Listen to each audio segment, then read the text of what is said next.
šiandien atvykome į Trakus pakalbinti Trakų gyventojus ir svečius. Paklausinėsime jų apie LTG Link ir geriausiai atsakiusiems Padovanosime puikių prizų.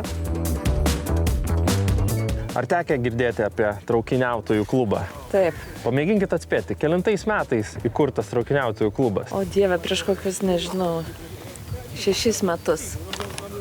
Per pusę? 3. Tai, visiškai teisingai.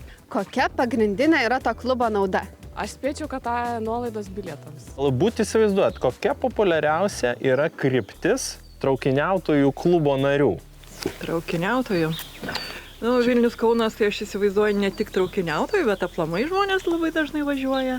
Kur būtų patogiau jum ištiesti kojas, tai automobilyje ar traukinyje? Tai traukinys, žinoma. Turim jum prizą. O, prašau. Ačiū labai. O, galės tėveliai dažniau atvažiuoja 10 eurų vertės.